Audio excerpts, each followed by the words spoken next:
오늘 본문은 이제 목요일날 본문이었죠. 예, 본문인데, 성도님들이 이제 베드로전서를 우리가 읽으면서요, 다음 슬라이드요. 한 5가지 정도를 여러분들이 좀 기억하시면서 좀 주의 깊게, 예, 여러분이 본문을 보셨으면 좋겠는데요.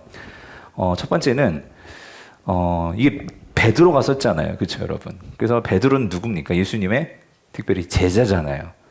그러니까 사도 바울이 신약 성경에 거의 반을 기록했지만 그래도 사도 바울은 예수님 생전에 함께하지는 못했잖아요, 그죠?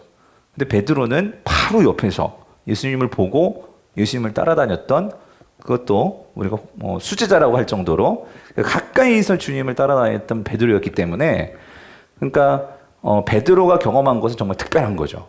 예. 그래서 그때는 예수님의 말씀을 들었지만 그게 무슨 소리인지 몰랐어.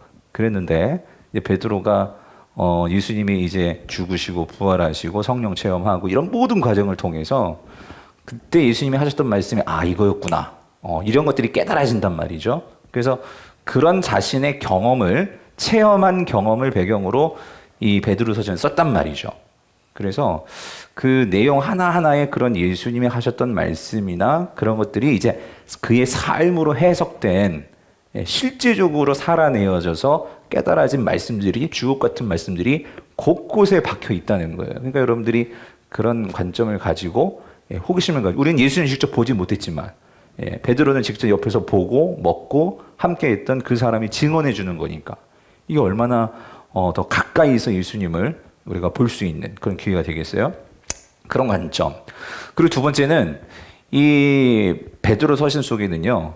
이 베드로가 그러니까 구약의 예언의 말씀들을 예수님과 링크를 시켜서 그러니까 이 예수님을 바탕으로 해서 그 구약이 어떻게 그 예언들이 이제 맨 처음에는 이렇게 분명하게 보이지 않았던 예언들이 밝히 드러나는 그런 의미들을 설명해 준단 말이죠. 그래서 오늘 본문에도 그런 것들이 나오는데 여러분들이 그것들을 좀 눈여겨보시면 사도들이 특별히 이 베드로 정말 구약을 잘 읽고 잘 이해하고 있구나 하는 것들을 보면서 또 우리가 구약에 대한 새로운 해석적인 접근을 배울 수가 있고요. 그리고 세 번째는 베드로가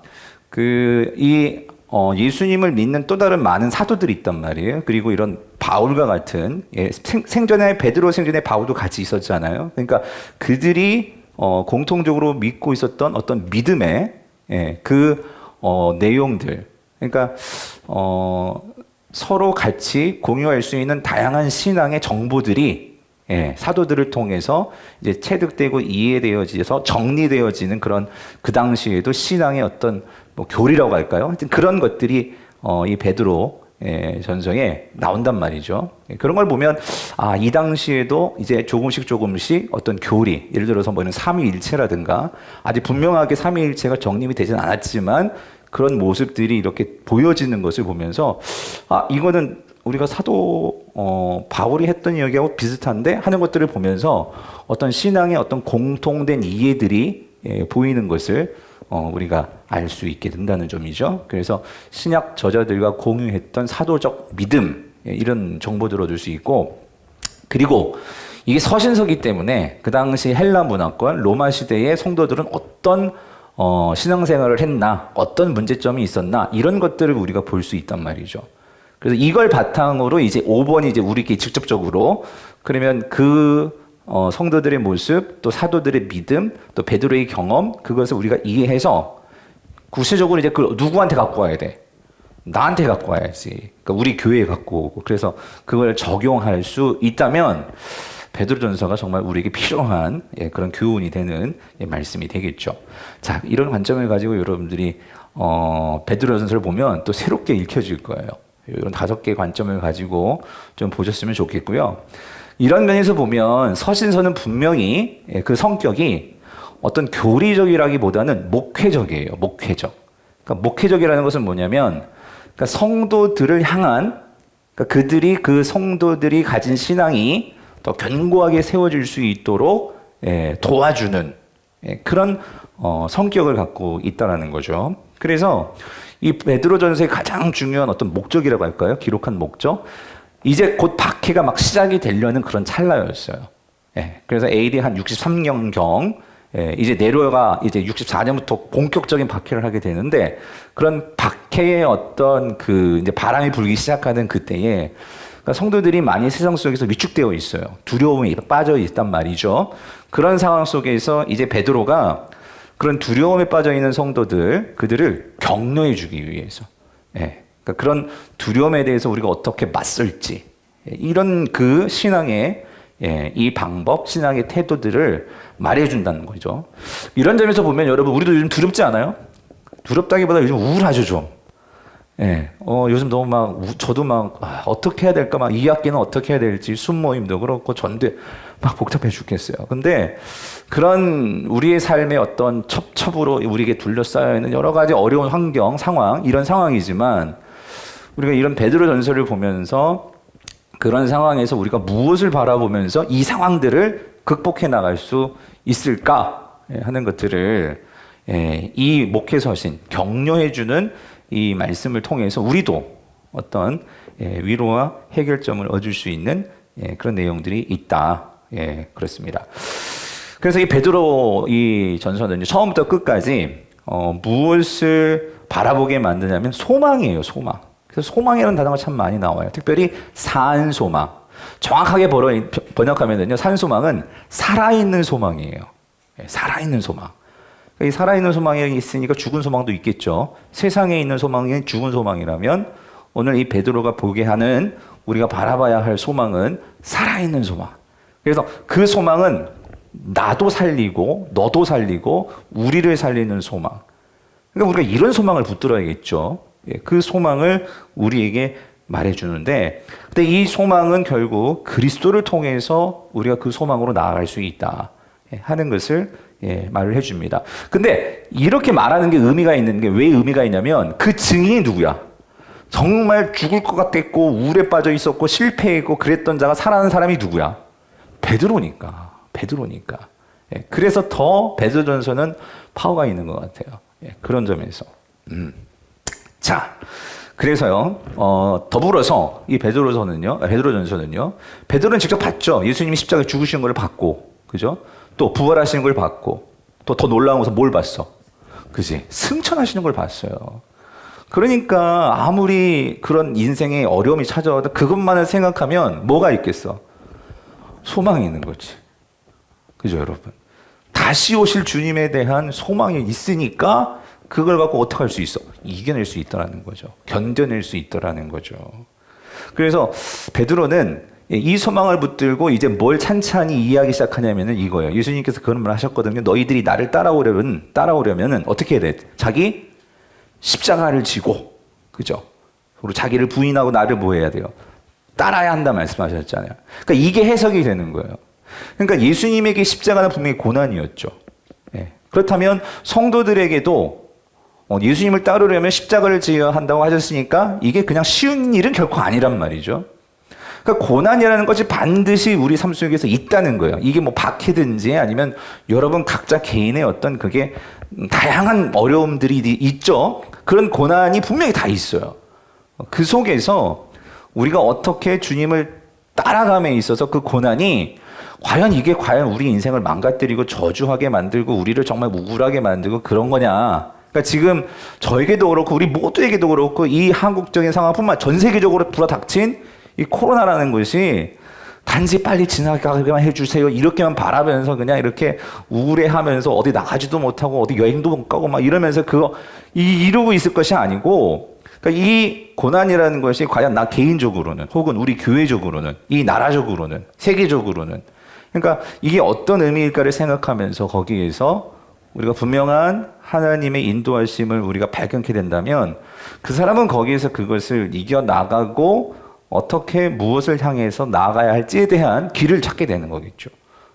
그런 면에서 오늘 이거예요. 키는 뭐냐면 예수님이 보여주신 십자가의 그 고난이라는 것은 그냥 단순히 예수님이 고난 받았네, 날 위해서 십자가에서 죽으셨네, 그런 의미만 있는 것이 아니고 더 중요한 것은 베드로전서가 우리에게 보여주는 것은 뭐냐면 예수님의 고난은 우리의 모범이라는 거예요. 모범. 우리가 따라가야 할 예수님이 보여주신 모범이라는 거예요. 모범. 그러므로 우리가 그 주님을 보고 우리도 그렇게 따라가면 중요한 건 이거예요. 십자가 뒤에 뭐가 있었어? 부활이 있었잖아요. 영광이 있었잖아요. 그 영광 속으로 우리가 들어가게 된다는 거예요. 그러니까 지금 성도들아, 너희들이 지금 다가오고 있는 박해에 대해서 그 박해만 바라보지 말라는 거예요, 지금. 예. 이 박해 속에서 우리가 시선을 두고 관심을 가져야 될 것은 예수님의 고난이라는 거죠. 그래서 뒤에 나오겠지만 우리 오늘 제 설교의 가장 중요한 포인트는 이거예요. 뭐냐면 오늘 제목이 이거였거든요. 산 소망에 합당한 생활. 뭐가 합당한 생활이냐? 많이 몇 가지 정리해봤지만 우리가 정말로 산 소망을 가지고 이 세상을 살아갈 때 세상 사람들과 분명히 다른 것은 뭐냐면요. 삶의 관점이 달라진다는 거예요. 예. 바라보는 태도와 관점이 다른 거예요. 그러니까 코로나 이 위기 사태를 바라보는 관점이 다르고 내 인생의 지금 이 망함과 뭐 좌절과 심지어 내 삶에 이런 왜 자꾸 병이 있고 애들이 아프고 뭐 이 모든 것들이 그것만 바라보면 짜증이 나요. 왜 우리 집만 왜 이렇고 내 몸뚱아리는 왜 이렇고 그렇죠? 근데 거기에서 여러분 예수님도 그렇지 않아요? 십자가만 바라보면 내가 왜 이 고난을 왜 당해야 되는데 근데 거기에는 하나님의 이 구약의 예언, 많은 선지자들을 통해서 말씀하시는 하나님의 뜻이 있더라는 거예요. 뜻. 그것도 어떤 뜻이냐면 창세 이전부터 하나님께서 골똘히 생각하시면서 바라시는 그 하나님의 계획이 있더라는 거예요. 계획. 예. 이거를 예수 그리스도는 아신 거예요. 그리고 그것을 실행하신 거고 순종하신 거고 그것을 우리에게 보여주신 거죠. 예. 그래서 오늘 베드로가 말하는 게 그거죠. 우리의 이 고난만 바라보는 것이 아니고 예수 그리스도는 고난을 통해서 우리의 고난을 보게 되면 분명한 것 한 가지는 뭐냐면은요. 그 고난을 통해서 우리가 분명히 누구를 더 깊이 깨닫고 알고 만나게 되면 누구일까? 예수 그리스도라는 거예요. 예수 그리스도. 그럼 예수 그리스도를 놓지 않고 그 주님을 더 사랑하고 더 신뢰하고 그걸 통해서 결국 우리의 관점, 즉 우리의 가치관, 우리의 이 세상을 대하는 태도 이런 것들이 완전히 달라지게 된다는 거죠. 이게 오늘 전체적인 설교의 방향입니다. 자, 그래서 여러분 오늘 성도들에게 베드로가 주고자 하는 메시지의 핵심은 뭐냐? 그래서 여러분 이거예요. 지금 이 성도들이 고난을 당했어요. 그럼 이 고난을 우리가 어떻게 이겨나갈 거냐? 첫 번째는 베드로는 제일 먼저 뭘 교정시켜 주냐면 너희들의 정체성이 뭐냐는 거예요. 정체성. 예. 그 정체성이 뭐냐면 이거죠. 우리는 자 1장 1절 보세요. 1장 1절. 자 뭐래요? 예수 그리스도의 사도 베드로는 본도, 갈라디아, 갑바도기와 아시아, 비두니아에 있는 뭐래요? 흩어진 베드로는 성도라고 말하지 않아요. 바울은 대부분 이렇게 들어갈 때 성도 이렇게 이 호칭을 하거든요. 그런데 그렇게 말하지 않고 너희는 누구냐면 너희는 거룩한 성도가 아니고 성도인데 바울은 그렇게 표현하지만 베드로는 어떻게 들어가냐면 뭐라고? 너희는 뭐야? 흩어진 나그네. 너희는 나그네야. 예, 이 의미가 뭐냐는 거죠.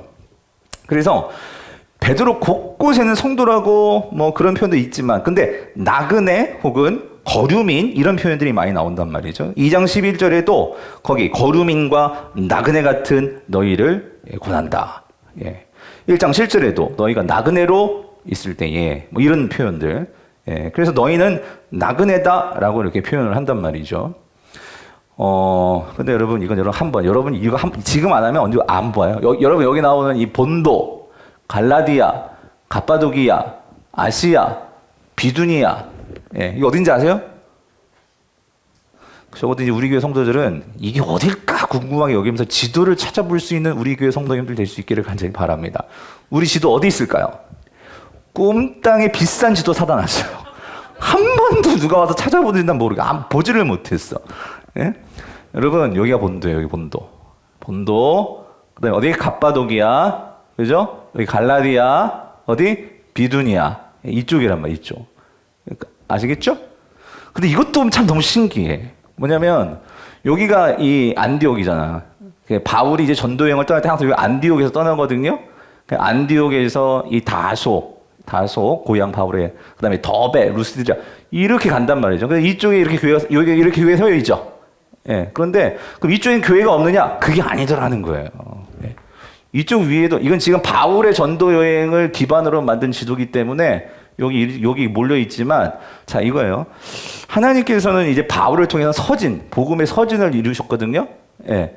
그러는데 이쪽은 알고 봤더니, 자, 누구의 백그라운드가 크냐면 베드로의 백그라운드가 큰 거예요. 신앙적인 영향을 받은. 예. 나는 이걸 보면서 뭘 느끼냐면, 야, 하나님은 계획이 있으셔. 예, 계획이 있으셔. 너는 계획이 있었구나. 이게 아니라, 예, 무슨 말인지 모르세요? 기생충을 안 보셨나? 아무튼 하나님은 그 계획을 가지시고 바울은 바울대로, 예? 베드로는 베드로대로. 근데 여러분 그거 아세요? 바울이 여기 있잖아요. 여기까지 왔어. 여기 드로아까지 왔거든요. 드로아에서 바울은 이쪽으로 가려고 그랬어요. 이쪽으로 비두니아를 가려고 했었어요. 근데 하나님이 가지마 한다고 자꾸 그쪽 길을 막으시는 거야. 그러면서 이제 이쪽 마게도냐에서 꿈에 우리를 와서 도와줘. 그래가지고 이제 배 타고 건너갔단 말이에요. 왜 여기는 못 가게 하셨을까? 여기 누구한테 맡겨놓은 거야? 베드로더라는 거지. 이야, 그러니까 여러분 하나님은 이렇게, 예. 자, 우리 하나님 정말 계획이 대단하십니다. 예. 자, 그런데 그래서 이거예요. 지금 여기 흩어져 있는 거예요. 이 성도들이 다 곳곳에 흩어져 있는데, 근데 베드로가 여기 다 갈 수가 없으니까 지금 뭐가 돌고 있을까? 편지가 돌고 있는 거예요. 편지가. 그래서 우리 그때 전도사님하고도 우리 김대선 전도사님도 세미나 가서 들었지만, 여러분 참 이게 이때부터 비대면 예배가 있더라고. 직접 안 가도, 예? 우리 영상 예배 드리듯이 직접 안 가도 편지가 도니까, 예, 성도들이 그걸 통해서 모이고 예배하고 이런 역사들이 일어나더라는 거죠, 여러분. 근데 자, 흩어진 나그네. 여러분 이 나그네라는 의미가 뭐냐? 여러분 베드로전서에서는 이 나그네 의미가 정말 중요한데요. 그러니까 성도는 나그네다. 이 말은 뭐냐면, 자, 이거죠. 우리는 이 땅에 머물러서 정착하는 정착민이 아니라는 거예요. 그러니까 우리는 지금 이동 중이라는 거예요. 이동해야 되는 거예요. 그러니까 우리가 지금 가야 하는 곳은 어디죠? 영원한 완성된 하나님 나라를 향해서 우리는 지금 이동하고 있는 중이에요. 그래서 이 땅은 우리가 집 짓고 막 오래 만세 주구장창 그렇게 머물러 살 곳이 아니고, 예, 이곳은 우리가 지나가는 곳이고, 이곳은 우리가 정착할 곳이 아니라는 거죠. 예, 너희들이 그걸 항상 기억해야 돼. 예, 그러면서 우리는 이 나그네로서 분명히 우리가 가야 할 곳은 따로 있다는 거예요. 예, 그래서 우리는 그곳을 바라보면서 우리는, 예, 살아가야 한다는 거죠. 자, 그래서 이거를 강조하면서, 그러면서 왜 너희는 이 세상의 백성이 아니라 이 세상을 이제 지나가는 하나님 나라의 백성으로서 너희들은 선택받은 자들이 하는 것을 베드로는, 예, 강조를, 예, 한단 말이죠. 그래서 여러분 조금 어려운 말이지만 베드로가 이 거류민 혹은 나그네 이런 표현을 쓸 때는, 그러니까 이건 어떤 의미가 있냐면요, 이동의 의미가 있고 아직 지금은 뭐가 완성된 게 아니에요. 그래서 이런 것을 종말론적 표현이라고 하는데, 뭐냐면 궁극적으로 성도는 어딘가를 향해서 지금 가고 있는 거예요. 마지막 때를 향해서 지금 가지고 있다는 거예요. 그게 언제요? 예수 그리스도께서 다시 오실 바로 그때죠. 그때를 향해서 성도들은, 예, 살아가는 거예요. 이 땅을. 예, 그래서 이거예요. 너희들이 지금 근데 이동하는 중에 우리가 박해를 만났어요. 예, 그런데 우리가 여기서 주구장창 그렇게 우리가 머물면서 살면서 박해를 받는다면 이건 정말 못 견딜 일이죠. 그런데 중요한 것은 그런 박해가 있다 할지라도 우리는 지금 이동 중이고, 그리고 우리는 궁극적으로 이 땅에서 그렇게 박해를 받고 끝날 인생들이 아니라 이거는 지나갈 거예요, 박해도. 그러므로 너희도 그것을 잘 지나가면 궁극적으로는 우리에게 더 좋은 은혜를 가지고 찾아오시는 예수 그리스도를 만나게 되기 때문에 너희는 지금 이 박해가 아닌 우리의 시선을 그 마지막 때 그 예수 그리스도께 두고 지나가야 한다는 거예요. 지나가야 한다. 그럼 지나갈 수 있을까 없을까? 지나갈 수 있다는 거예요. 그래서 너희들이 지금 여기서 박해를 받을 때, 근데 문제는 이거죠. 박해를 받으면 나를 막 누가 박해를 하고 미워하고 때리면 막 열받죠. 그럼 나도 막 복수하고 싶고 하여튼 뭐 사단을 내고 싶은데, 근데 기억하라는 거예요. 그분이 오실 때에는 우리들에게는 그 영원한 하나님 나라의 그 은혜, 영원한 은혜, 그 유업을 주시기 위해서 오시지만 그 악한 자들을 위해서 뭐하러 오시는 거야? 심판하러 오시는 거야. 심판하러 오시니까 그 심판이 있다는 거죠. 그러니까 더 기대하고 참을 수 있는 거죠. 자, 그래서 이거를 기억하고 자 2절을 보세요. 2절에서 뭐라고 말하냐면 같이 읽어볼게요. 시작. 곧 하나님 아버지의 미리 아심을 따라 성령이 거룩하게 하심으로 순종함과 예수 그리스도의 핏부림을 얻기 위하여 택하심을 받은 자들에게 편지하노니 은혜와 평강이 너희에게 더욱 많을지어다요. 두 가지 정체성을 말하는 거예요. 너희는 이 땅을 지나가는 나그네고 또 한 가지 중요한 정체성은 뭐냐면 너희는 하나님께 뭐 받은 자들이야? 택함을 받은 자들이야. 택하심을 받았다는 거예요. 자, 근데 여러분 여기서 놀라운 게 뭐냐면 이거예요. 지금 이 성도들이 가장 힘든 건 뭐냐면은요. 그러니까 세상에서도 어디 가도 인정받지 못하고 세상에서도 항상 힘들고 외롭고 어려운 거예요. 예. 왜냐하면 이들이 신앙을 가지고 살아가면서 세상에서 무시당하고 또 세상 속에서 그렇게 힘들게 살아가다 보니 생활도 너무 어렵고 가난하고 예. 그러니까 너무 고독하고 예. 신앙생활 자체가 너무 힘들고 그러니까 한마디로 우울해질 것 같은 거죠. 외롭고 힘드니까 아무도 나를 도와주는 사람 없는 것 같고 근데 뭐라고 말하냐면 베드로는 이렇게 말 너희들이 어떤 존재냐면 자 이렇대요. 하나님 아버지께서 자, 어떻게 하냐 미리 아심을 따라 여기서 미리 아셨다는 건 뭐냐면은요 이거예요. 하나님께서 너희들을 창세 이전부터 염두에 두고 마음에 두고 뭐 하려고? 구원하시려고 내 백성 만들려고 그렇게 미리 아셨다는 거예요. 그래가지고 성령을 보내셔서 성령을 통해서 너희를 어떻게 했어? 거룩하게 하신 거야. 이거 뭐냐면 구별시켰다 이 말이에요. 세상 사람들과 너희를 구별시켰다고. 그래서 그 구별을 통해서 너희들이 하나님께 순종할 수 있게 하셨다는 거죠. 근데 이렇게 될 수 있는 것은 누구 때문이냐면 하나님이 계획하셨고 성령님이 그렇게 실행하셨는데 이게 가능한 것은 누구? 예수 그리스도의 뭐가 있어서? 핏부림이 있기 때문에. 즉 십자가에서 죽으시고 너희들의 모든 죄를 대속하시는 이 무한한 희생의 사랑이 있었기 때문에 그래서 너희들이 지금 하나님의 자녀가 된 거야. 즉 여기 뭘 말하는 거냐면요 너희를 구원하시기 위해서 삼위 하나님이 그 하나님이 너희를 향해서 하나 되셔서 이 구원을 그렇게 힘써서 이루셨다는 거예요. 그런데 그렇게 성부 하나님, 성령 하나님, 성자 예수님 그 하나님께서 너희를 그렇게 미리 작정하시고 구원을 실행하시고 또 지금도 너희들을 향해서 그렇게 순종할 수 있도록 도와주시는 하나님인데 세상은 너희들을 하찮게 보고 너희들에게 관심을 가지지 않는지 모르겠지만 하나님은 어떻게 하는 거예요? 아니라는 거예요. 하나님은 너희들을 있는 그대로 너희들을 지금 지켜보시고 너희들을 오매불망 그 관심을 두시고 너희들을 그 영원한 하나님 나라로 들어갈 수 있도록 그렇게 응원하시면서 지금도 함께 해주시는 분이 누구시냐면 하나님이시라는 거죠. 그런 삼위 하나님은 항상 너희들에게 관심을 가지고 계시더라는 거예요. 너희를 향해서 모든 것을 계획하시고 주관하시는 이런 하나님이 삼위 하나님이 너희의 하나님이야. 이거 잊지 마라. 너희 결코 혼자 아니야. 이거를 말하고 있는 거예요. 여러분 생각해 보세요. 정말 이런 삼위 하나님이 태초 이전부터 나를 마음에 두셨고 계획하셨고 성령님을 보내셨고 예수님은 핏부림을 그렇게 우리에게 주셨고 이런 하나님이 나에게 쏟은 그 애정과 사랑과 이 열정이 있다면 여러분 나는 어떤 존재겠어요? 하찮은 존재겠어요? 아니라는 거죠. 이게 얼마나 영광스럽고 나를 얼마나 소중하게 보시는지 세상은 우리를 한척해 볼지라도 하나님 날 이렇게 소중하게 보신단 말이야. 이거를 깨닫게 되니까 성도들은 거기서 뭐를 얻는 거예요? 용기를 얻는 거지. 다른 사람들은 다 무시할지라도 누구 한 사람만이 너는 할 수 있어. 아이 너 대단한 사람이야. 근데 그렇게 말하는 분이 정말 이 세상에 높은 사람이야.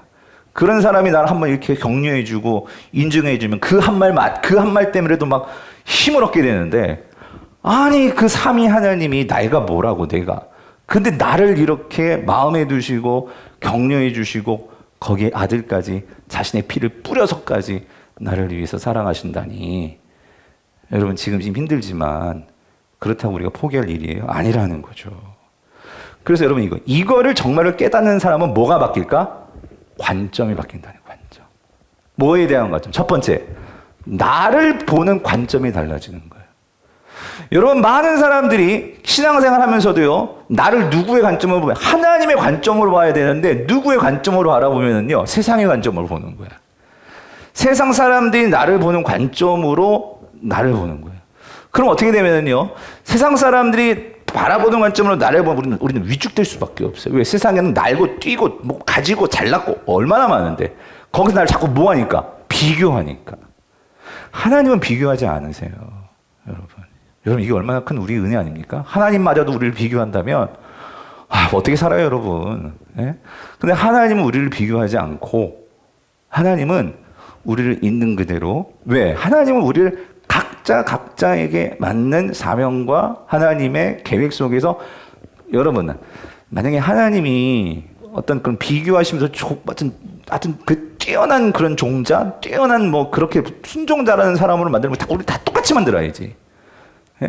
근데 다 다르잖아요. 다 다르잖아요. 거기는 뭐가 있냐면 하나님께서 여러분 각자 다르게 쓰실 하나님의 계획이 있으시단 말이에요. 계획이. 예. 그래서 여러분 우리는요 하나님의 관점으로 바라볼 수 있도록, 여러분 그게 신앙이에요. 신앙생활은 내가 이전에는 세상의 관점으로 나를 바라보고 내 남편을 바라보고 애들을 바라보고 그렇게 봤거든요. 이 교회를 바라보고 옆에 있는 성도들을 바라보고.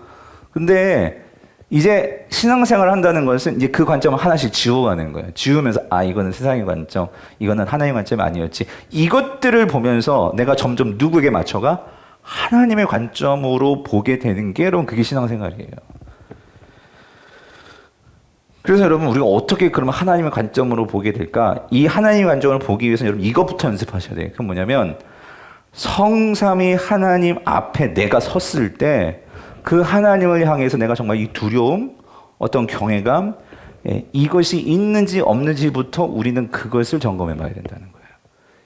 하나님 앞에 섰을 때 그 하나님을 향한 두려움과 경외감이 있는지 없는지, 이걸 한 단어로, 이게 경건이에요. 경건. 하나님을 대하는 태도, 이 경건. 그러니까 여러분 이거예요.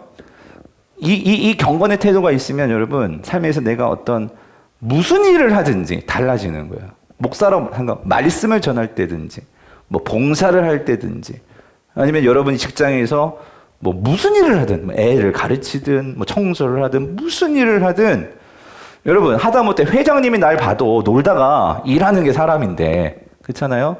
하나님이 정말로 나를 보고 계시고 그 하나님을 내가 진짜 사랑한다면 나는 어떻게 하고 싶어? 열심히 잘하고 싶죠. 하나님의 뜻대로 살고 싶죠. 여러분 그렇지 않겠어요? 예. 하나님이 안 하면 막 나를 때려 엎으니까 막 두려워, 그런 차원이 아니고, 나를 이렇게 삼위 하나님이 태초부터, 아니 그 이전부터 나를 계획하셔서 이렇게 사랑하셔서 만드셨는데 내가 그 하나님 앞에 서 있다는 것을 항상 내가 정말로 생각하고, 여러분들이 처음엔 이게요 익숙하지 않기 때문에 어색하고, 그래서 맨 처음 막 의식이 되고 그럴 수 있는데, 이 경건이 훈련이 되면, 그러니까 모든 것들이, 아까 내가 관점이라고 했잖아. 보는 관점이 달라지면 그때는 하나님 항상 의식하면서 나의 행동이 그렇게 나오는 게 아니고, 내 행동 모든 것이 하나님 관점에 맞춰지면, 그러니까 하나님이 하시듯, 즉 예수님이 이 땅을 사셨던 것처럼 나도 그렇게 살아가게 되는 거예요. 이게 예수님을 닮아간다라는 표현이죠, 그게. 그래서 여러분 베드로전서 보면 이런 말씀이 나와요. 4장 11절을 보세요. 4장 11절. 우리 같이 한번 읽어볼게요. 4장 11절. 시작. 만일 누가 말하려면 어떻게 하래요? 하나님이 말씀을 하는 것 같이 하고. 이게 경건이란 말이에요. 내가 말을 하는데도 여러분들이 참 놀랍지 않아요? 하나님이 말씀을 하는 것 같이. 그러니까 뭐 내가 진짜 하나님 되라 그 소리가 아니라, 그러니까 이게 하나님의 관점을 갖는다는 거예요. 관점을. 그러니까 만약에 내가 하나님이라면 내가 이 사람이 나를 막 좀 안 좋게 하고 막 그럴 때, 야, 입이 막 그냥 그렇게 하겠어요? 네. 만약 예수님이라면, 그런 관점. 그리고 누가 봉사하려면 어떻게 해요? 하나님이 공급하시는 힘으로 하는 것 같이 하고. 내가 잘나서 하는 게 아니라는 거죠. 이게 바울의 태도였잖아요. 나의 모든 것은 누구의 은혜야? 하나님의 은혜야. 이런 태도가 나올 때, 이게 하나님의 관점으로 일을 한다는 거죠.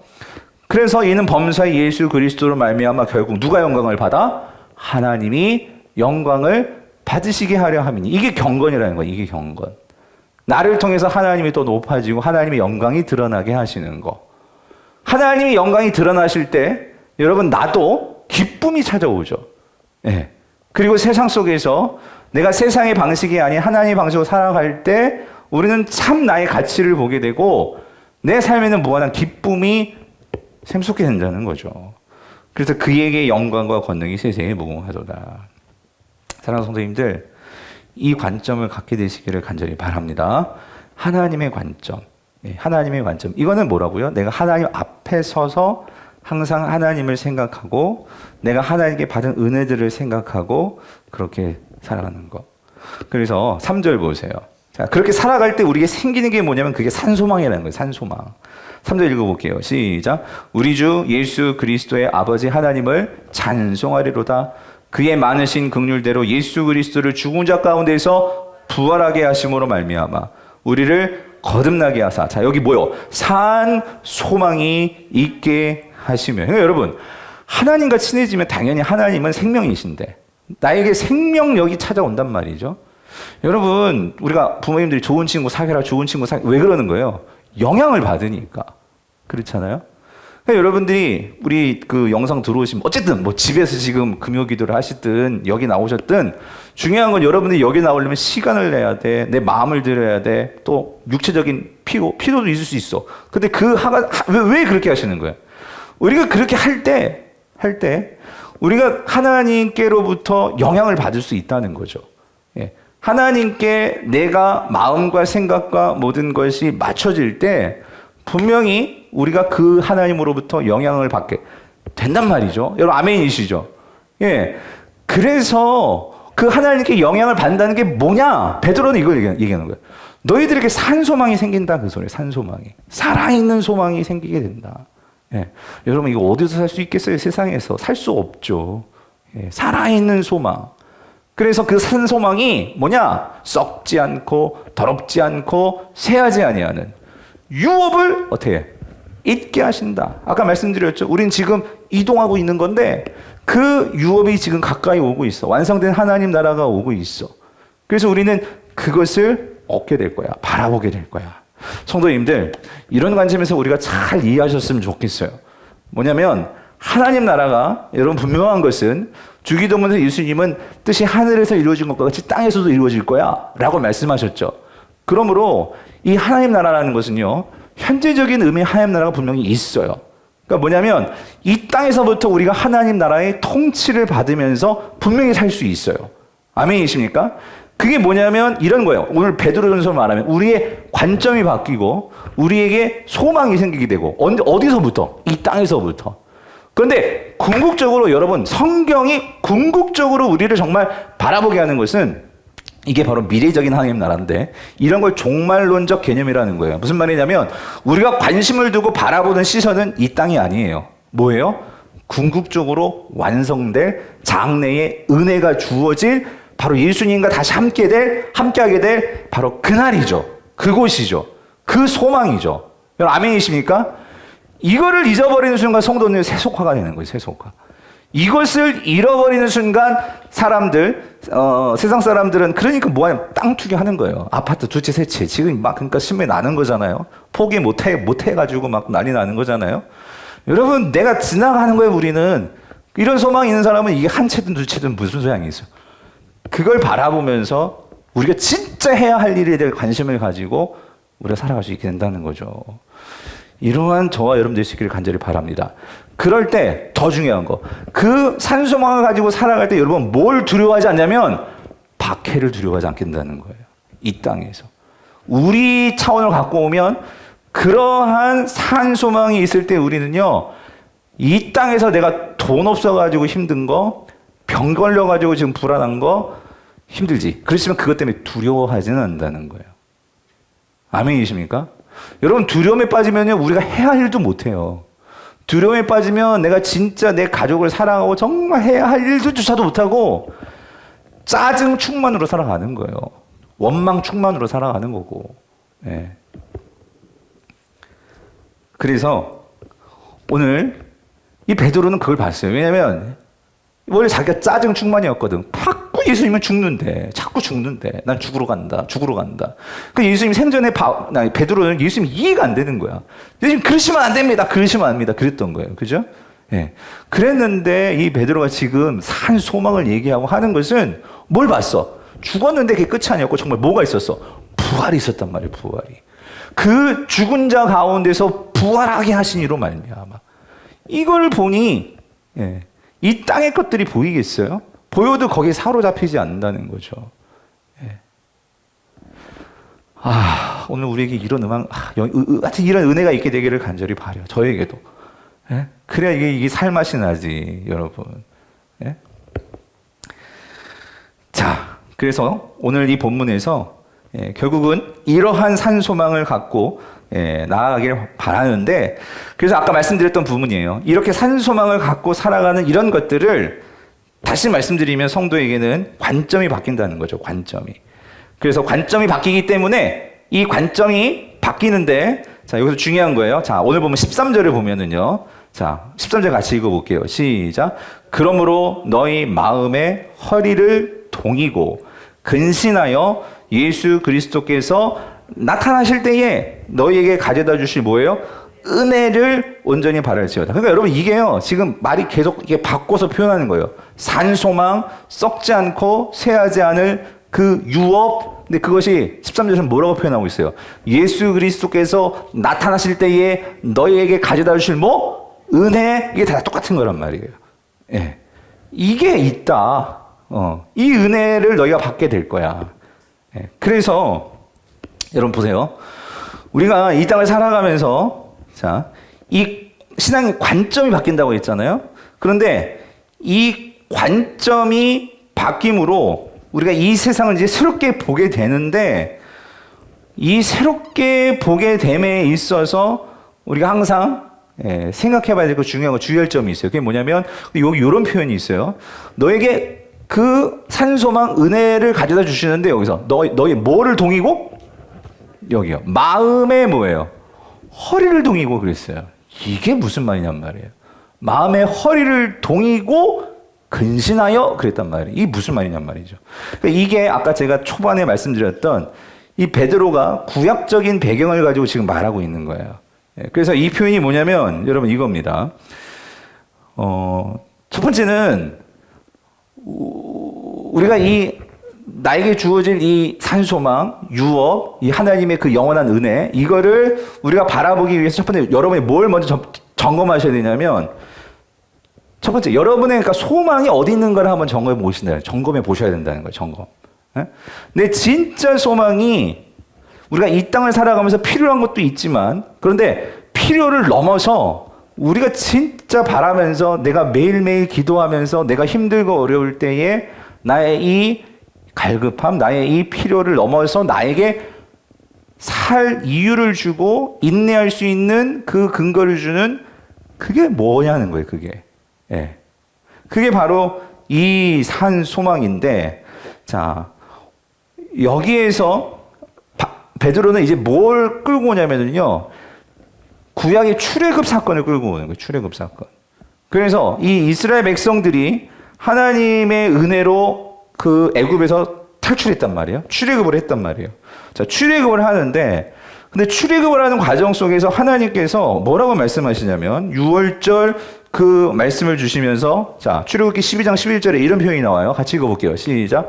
너희는 그것을 이렇게 먹을지니 허리에 띠를 띠고, 여기요. 아까 뭐 한다고 했지? 마음을 동이고 있었잖아요. 허리에 띠를 띠고, 그 다음에 발에 신을 신고, 손에 지팡이를 잡고, 어떻게? 급히 뭘 먹어요? 어린 양. 그쵸? 어린 양과 쓴나물과 이런 것들을 급히 먹으래. 근데 여러분, 왜 허리에 띠를 띠고 발에 신을 신고 지팡이 잡고 왜 먹는 걸까요?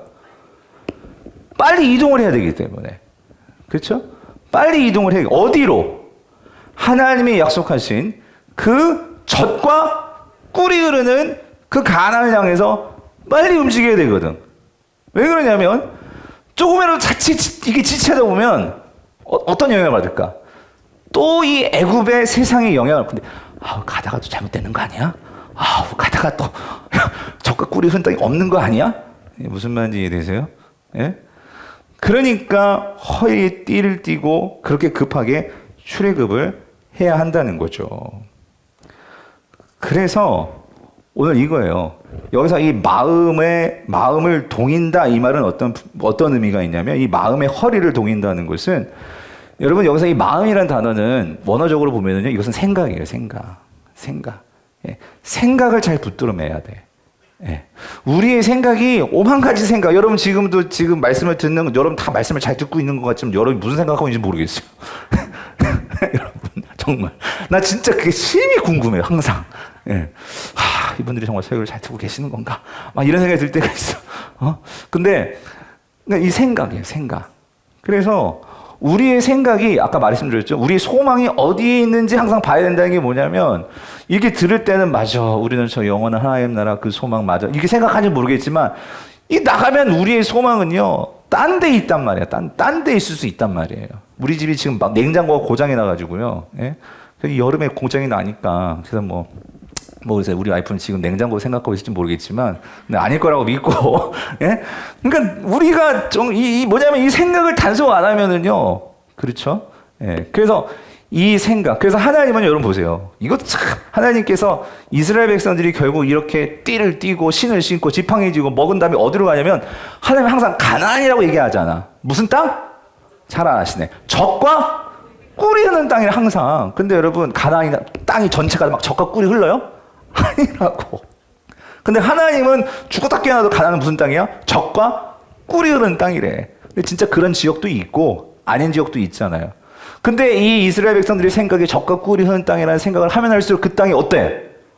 보고 싶고 가고 싶고. 그거 아니에요? 여러분 이게 생각입니다. 생각. 예?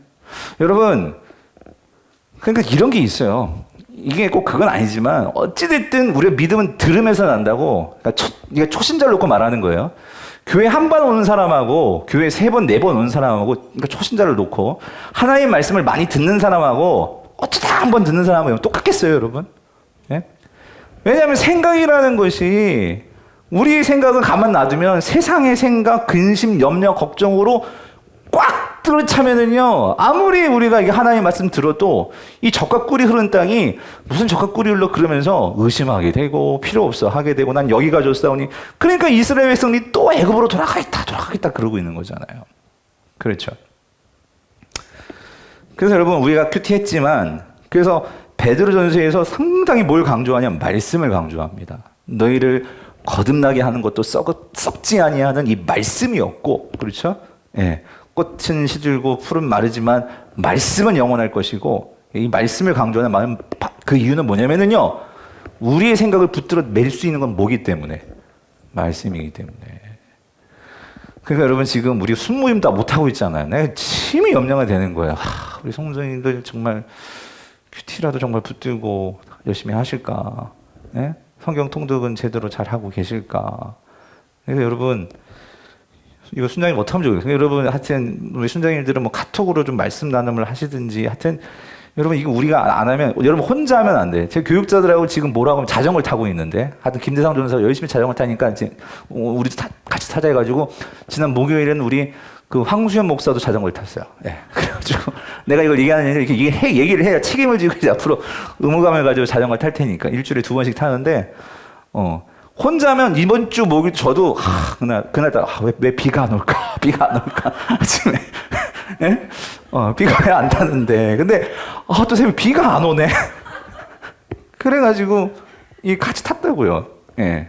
왜 그러냐면 이 말씀 묵상도 그래요. 혼자 잘 하실 수 있지만 이게 혼자 하면 이게 시들시들해지고 하기 싫으면 안 하게 되고 여러분 그런단 말이에요.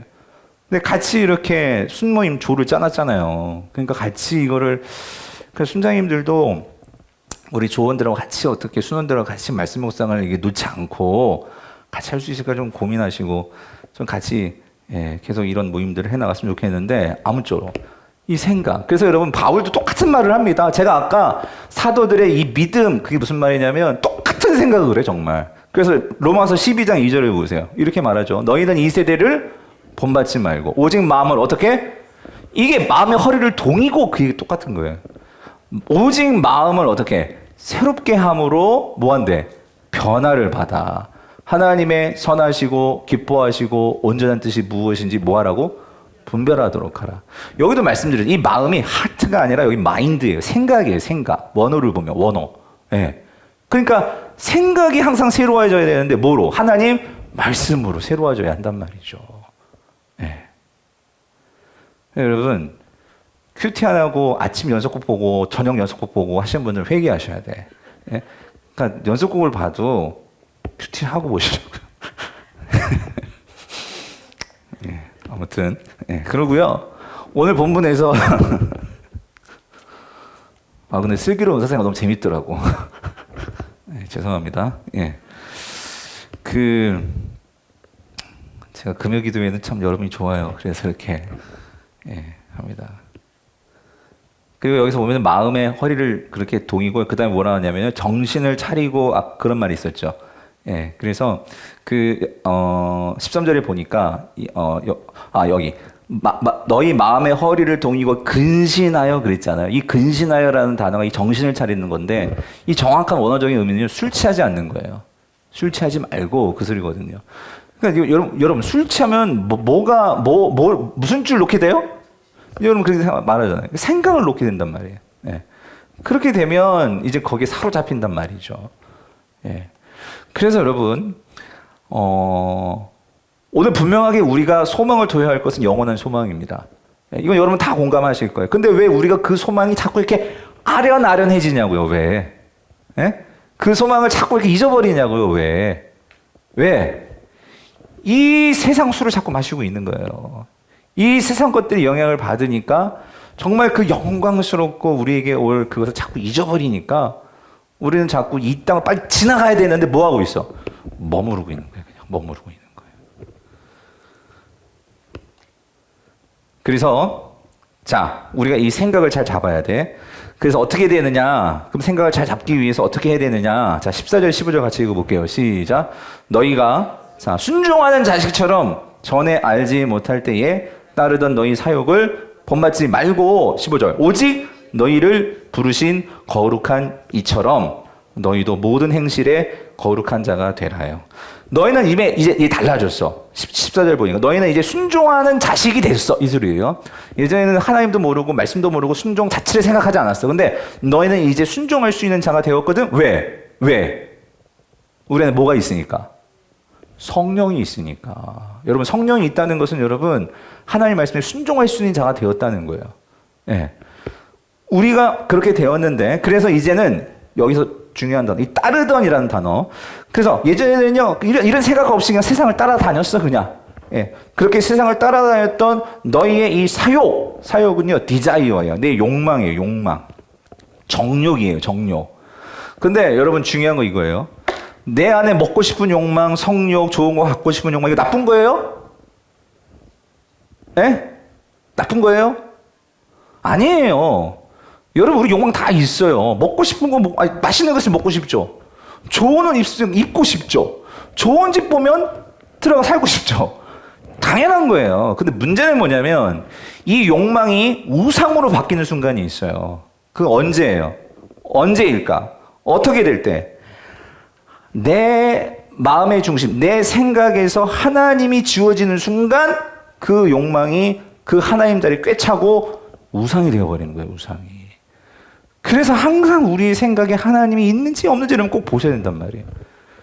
그래서 우리가 매일 말씀의 거울 앞에 나 자신을 두고 나를 비춰보고 나의 생각을 비춰보고 이게 없으면 여러분 그렇게 욕망에 끌려다니면은 처음에는 좋고 처음에는 그걸 막 가지면 기쁘고 한데 그 욕망에 끌려다니면은요 그것이 없고 그것을 가질 수 없고 하게 되면 내 삶이 비참해지게 되고 내가 거기에 노예가 되고 그것 때문에 내 인생이 다 망가지게 되고.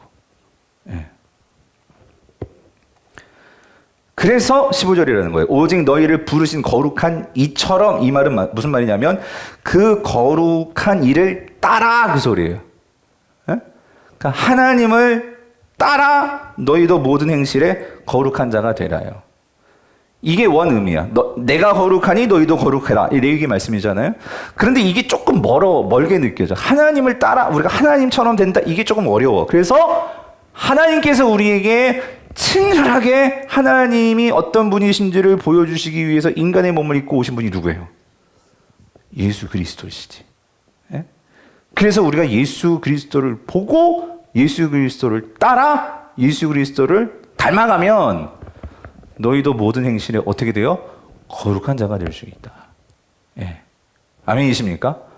그래서 우리가 예수 그리스도를 사랑하고 그분을 묵상하고 그분을 따라가고 그분을 닮아가려고 어떻게 쓰든지 그렇게 살아가야 한다는 거죠. 예. 그래서 우리가 내 생각을 잘 간수하려면 여러분 예수님을 따라가야 돼. 그래서 우리가 말씀 묵상을 하는 거예요. 예수님은 말씀이셨으니까. 아멘이시죠? 그리고 두 번째로 17절 보세요. 17절. 오늘 보면 17절. 외모로 보시지 않고 각 사람의 행위대로 심판하시는 일을 너희가 아버지라 부른즉 너희가 나그네 있을 때에 뭐요? 두려움으로 지내라. 이 소리는 하나님을 두려워할 줄 알아야 된다, 이 소리예요. 예. 박해 앞에서 두려워할 것이 아니고 우리가 진짜 두려워할 것은 누구예요? 하나님이시라는 거지. 예. 하나님을 두려워한다는 것은 뭐냐면 결국 내 삶에서 하나님의 자리가 정말 있는지 없는지를 항상 우리는 그것을 점검하고 살아야 된다는 거죠. 그래서 여러분 오늘 많은 사람들이 이 하나님을요 아주 물러터진 하나님을 생각하고 있어요. 교회 다니는 사람들도 하나님을 진짜 여러분 두려워하십니까?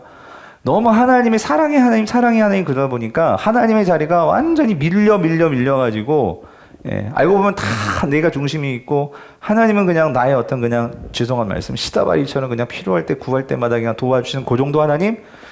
그러면 안 된다고 지금 베드로가 말하는 거예요. 그러면 박해가 찾아올 때 여지없이 우린 다 무너진다는 거예요.